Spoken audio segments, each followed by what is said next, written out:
What's up, everyone? It's your boy Scott, and welcome to Scott Reports. Today, I want to talk about Darling and Franks. In particular, I want to talk about Darling and Franks episode 19 because it looks like we're going to get a very, very, very important episode this week. We're going to go into the backstory of Dr. Franks, and that got my mind racing all day when I first heard about it because this is going to be a big deal. It kind of makes you wonder the direction that this series can go to and how things are going to turn out for this, because what we find out about him could change this series in a big way.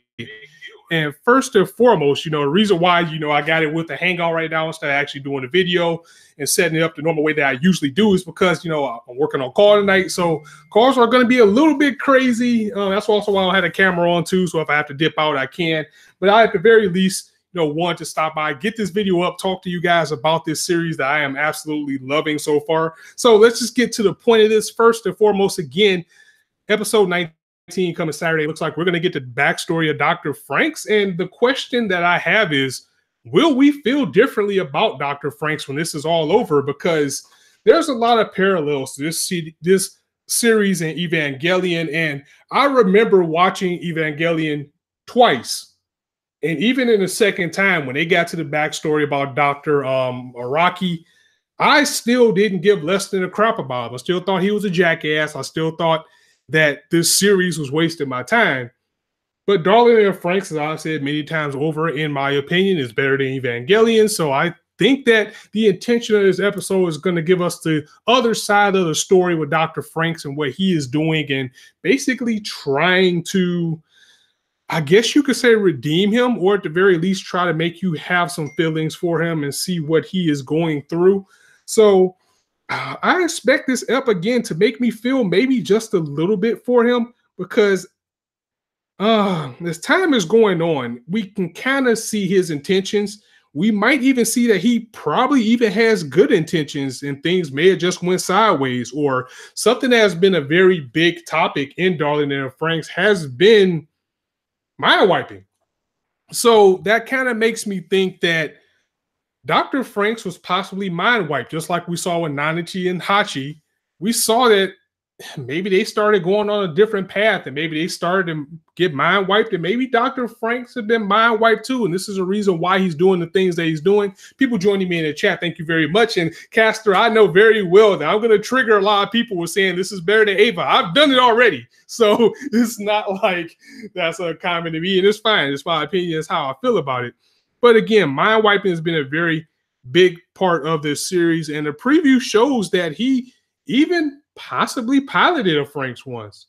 So that's going to be pretty interesting, because in order to pilot a Frank, you need a man and a female. And it looks like he probably has somebody that he really cared about. And we also know that the adults have conflicts too. Like the higher ups are actually fighting amongst each other, because remember in the last episode, they were like, why did you not kill the Klaxosaur princess? And then the other side of things are looking like, well, we were sent to just make her surrender, and things just went south. So at this point, I would believe that, the humans are doing their own things, and maybe what Dr. Franks is doing isn't of his own will. Maybe he was mind wiped too. Maybe this flashback that we're going to get, this backstory episode, is going to be about things that was probably wiped away from his mind as a man who probably wanted to start out doing everything right. And it just seems like that's the direction that they're going with this. Dr. Franks and his partner, maybe he met her and had compassion. It could even be his former partner, just like you see with Hero 02 and the rest of the kids.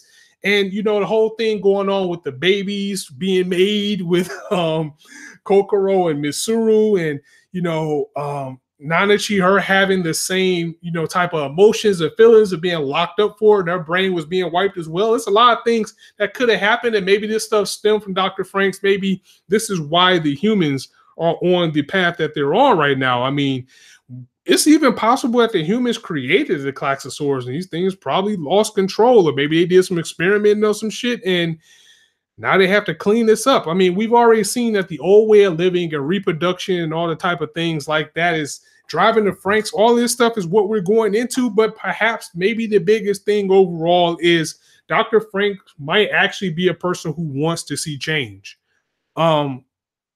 Because if you take a look, the kids are always being monitored. Everything they're doing is being watched under a watchful eye. All of the major points, like what happened with the experimentation with 02, Dr. Franxx was there. So perhaps he is the guy sitting on the sidelines and all this stuff happening with the kids as far as them getting these feelings, getting these emotions, admitting that they love each other and everything like that. Maybe that's all his plan all along. Maybe he secretly wants to help these kids overthrow. Maybe him actually wanting them to get these feelings and to kind of overturn things might actually be his doing. Maybe he's getting his memory back. Maybe he still has his memory, but he has to act like he doesn't. It's a lot of things going on through my mind, and I just can't wait to see how right or how wrong I'm going to be about this. And just like you're saying in the chat here, next episode might answer all these questions. I think this is going to be the episode building episode that we were looking for, because, you know, initially I was worried like maybe we won't have enough time to wrap all of this up. But I also knew that we were probably going to get this one big episode that basically goes over everything and give us the things that we need. But in the end, will we forgive the humans? Will we forgive Dr. Franxx overall? That's going to be the things in question. And there's also a prediction that I had running around for a long time, because we saw the Klaxosaur Princess looks very similar to 02. And something that I've touched on before is that I think 02 was intentionally created in order to counter the Klaxosaur Princess. Like maybe that's what they are supposed to actually pose a build towards. And someone actually mentioned, you know, I hope we get a rebellion arc after this episode. I don't think we have enough time to do another arc. If we do, it's definitely going to start with this episode. I mean, if we get another arc out of this series, it's definitely going to be the last. I think instead of looking at it arcs, I think this series is going in two different sides. It's like we had the 02 side of things with the first 13, 14 episodes. And then now we're going into the hero side of things, and we're seeing him grow up. We're seeing him realize that things are changing. He's asking more questions. He's wondering if we can be happy. They're wondering if they can take down the system. And something that I look at the ending, and this is also something that I brought up in my last video, is Kokoro's baby, because there's no doubt that her and Mitsuru didn't get this wrong. They showed them laying in bed together for something. So I wonder about the child. I mean, I was saying in my video last week that maybe the child got, you know, miscarried, because these humans are shady. These humans are shady, and if it's something that they don't want, they're going to take the measures that they need to go about it. But there's that slim chance that maybe they don't know about this kid happening, even though they had them under watchful eye. This child happens, that'll definitely kick off a new reproduction system, and that goes all the way back to the episode with Zorome when he met the old lady and was saying, like, we don't do things like this anymore. And we got to see her before, you know, their plantation was destroyed. So this is probably going to hit Zorome in a big way too, because he is a dense kid, but at the same time, he still recognizes things that's going on. So we have to see what goes on with that. But yeah, it's a lot of things that we can still head towards the end. I still, at this point, feel like it's going to end in tragedy. If not tragedy, I think it's going to be a bittersweet ending. We're either going to lose Hero or 02. Definitely going to lose Goro. I still see that death flag being raised on Goro. The only difference now is he's probably going to do it to save the team instead of Ichigo. But we have to see where that goes. People joining me for the chat again, thank you very much. Let's see what you guys are talking about. The baby is still going to happen, I think. All they confirmed was a memory suppression, but can't undo fertilization. I won't say they can't undo fertilization. I mean, these guys are scientists after all. So if they can wipe your mind, I'm pretty sure they got a way to get rid of a kid if they really wanted to. But that goes back to what I was saying of thinking that maybe they don't know this is going on. We probably might hear the Klaxosaur Princess to talk. Yeah, I'm pretty sure she can talk. Again, it seems like she is a parallel to 02. It seems like 02 was created to be a counter for her, possibly with Dr. Franxx spearheading that, whether he wanted to or not. And I think what we're going to get in this episode is just going to be a lot of regret from him regretting the way that things went. We're going to get to some of his past, see that he actually did love and care about somebody. So we have to see where that goes too. Really hope the Klaxosaur Princess ain't going to fall for the pro tag. That would be so weird at this point. I think they invested too much time into 02 and Hero in order for the Klaxosaur Princess to get in the way of that relationship. I'm hoping for a season 2. Um, that's something that I want to, I think I've already talked about this as well, but that's something I want to talk about in particular. I feel that just like I was saying, and the whole point of doing this video to begin with is that we might not have enough time to wrap up everything and elaborate on this world. So we might get a season 2, but it depends on how well they execute these next 2 episodes out of the 5 that we have left. That how this series will end will set it apart from being a masterpiece to our very much a waste of time, because taken from the words of Arcada and other people before him, the ending is paramount. So if the ending is crap, this can very well ruin this series. But the fact that they've been doing so good for so long, I don't know. I think that we're going to be in for a treat. And I have to take my hat off to Cloverworks. I have to take my hat off to Trigger. I have to take my hat off to A1 and everybody that's been putting their work into this series, because they've been doing a fantastic job. We